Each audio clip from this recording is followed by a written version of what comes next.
tornan más difíciles y dolorosas cuando de un infante se trata. La personificación más pura de la inocencia y del largo camino por vivir.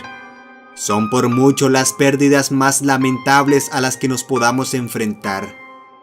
Pero si existe algo mucho más doloroso e incluso aterrador, es cuando una persona, especialmente un niño, desaparece de la faz de la tierra sin dejar rastro alguno. Soportar el dolor no solo de saber que nunca lo volverás a ver, sino vivir con la agonía de la incertidumbre, la impotencia de no saber dónde se encuentra, si aún está vivo, si lo volveremos a ver, o si tendremos que vivir con la desnutrida esperanza que los años poco a poco apagarán.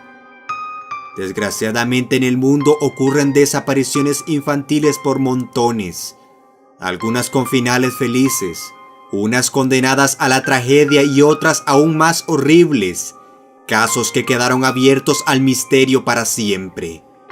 Aquí te presento los 6 secuestros de niños más siniestros de la historia.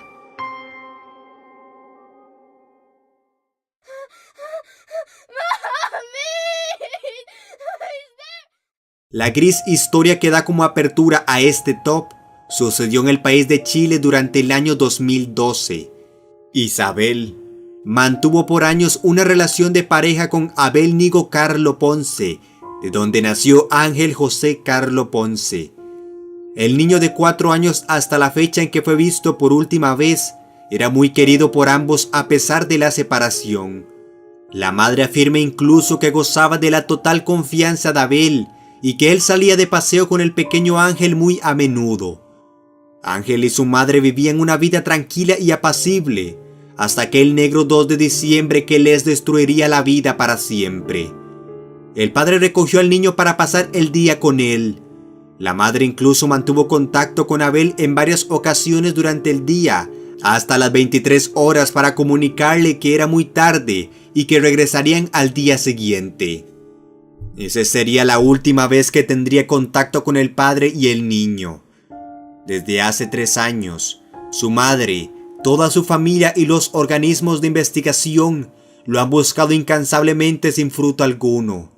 Todas las teorías apuntan a que el padre secuestró a Ángel, ya que el día antes de la desaparición de ambos, Abel solicitó el pago de sus días laborados y nunca volvió.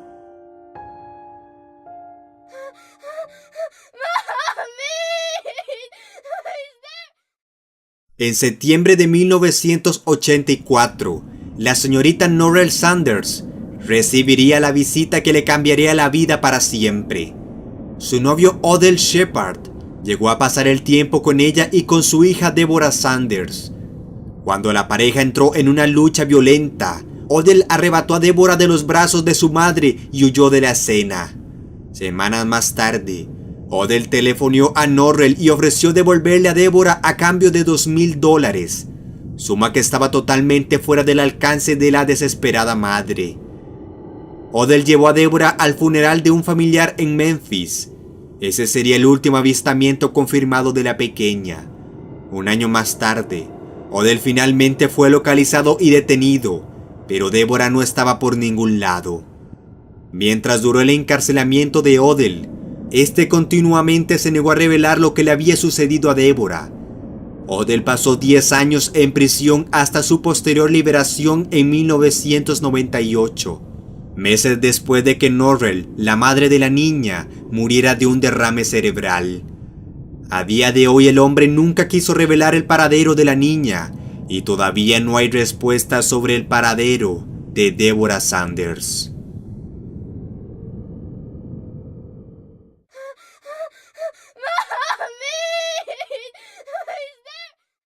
Bajo los siniestros y terribles hechos que ocurrieron en torno a la niña de 6 años, Morgan Nick, nació incluso la fundación con el mismo nombre de la niña, impulsada por su madre y otros asociados para intentar dar con el paradero de su hija y ayudar a otras personas con situaciones similares.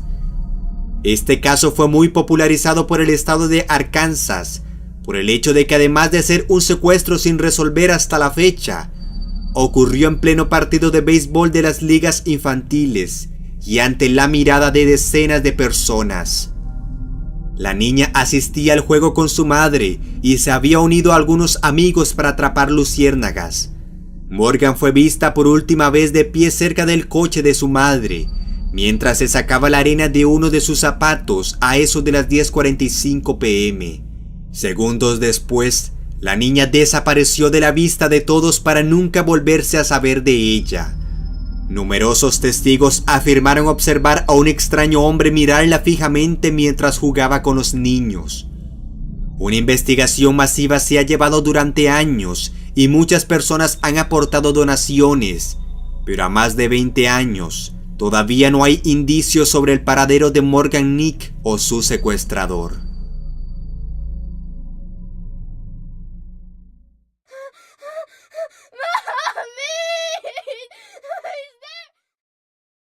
El secuestro infantil que desgraciadamente ocurrió en el país suizo en el año 2011 no solo dejó como pérdida a una niña, sino a dos gemelas. Ambas infantes de nombre Alessia y Liva Shep tuvieron la desafortunada desdicha de formar parte de una familia que tenía serios problemas de pareja. Ellas fueron las que pagaron los desórdenes emocionales de sus padres. Irina Lucidi estaba sufriendo una separación con su marido Matthias Shep, que no lo llevaba muy bien. El sábado 29 de enero, Matthias Shep recogió a sus hijas en Lausana, Suiza, donde vivían con su madre para pasar con ellas el fin de semana. 2 días después, se perdió la pista de los tres. La última comunicación se tuvo el 31 de enero, cuando envió una postal a su exmujer desde Marsella, en la cual le decía que estaba desesperado y que no podía vivir sin ella. Tanto el padre como las dos niñas fueron vistas por varios lugares de Europa. De inmediato se dio a la cacería por tierra y mar de las niñas, solo para encontrarse con la devastadora noticia de que Matthias Shep se había quitado la vida tirándose a los rieles de un tren en Italia. De las gemelas nunca se volvió a saber nada, y el padre se llevó a la tumba el secreto de su paradero.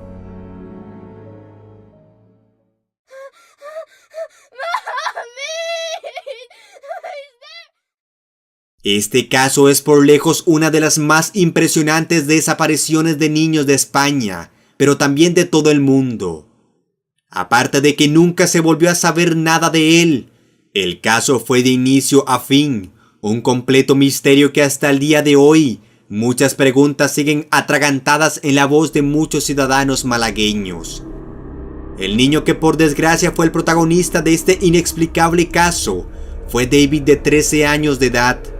Era un pequeño pintor extraordinario y talentoso.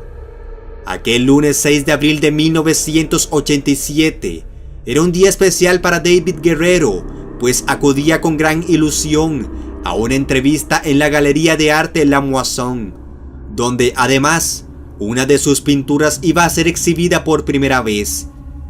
El niño tomó el autobús para el evento normalmente, pero cuando su madre acudió a la galería para recogerlo, le informaron como un trago amargo y pesado que su hijo no había acudido al evento. Los padres de David lo buscaron por todas partes, pero alrededor de la medianoche, el padre de David le dijo a la policía que su hijo había desaparecido. Las autoridades descartaron la teoría de que David se hubiese escapado debido a que era un niño comprometido con la pintura. De inmediato, la teoría que iba tomando fuerza es que un secuestro había sido la razón de su desaparición. El desvanecimiento de David es todavía un misterio. Una desaparición que se clasifica como caso extremo, debido al hecho de que no hay absolutamente ninguna pista sobre lo que le pudo haber sucedido a David. No había testigos. Era como si David se hubiera desvanecido en el aire.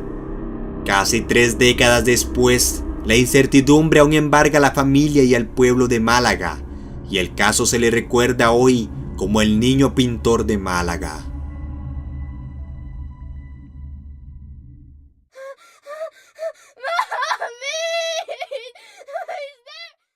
Si el caso anterior es impresionante por su naturaleza inexplicable, el que se queda con el puesto número 1 lo supera por su elevado nivel de extrañeza.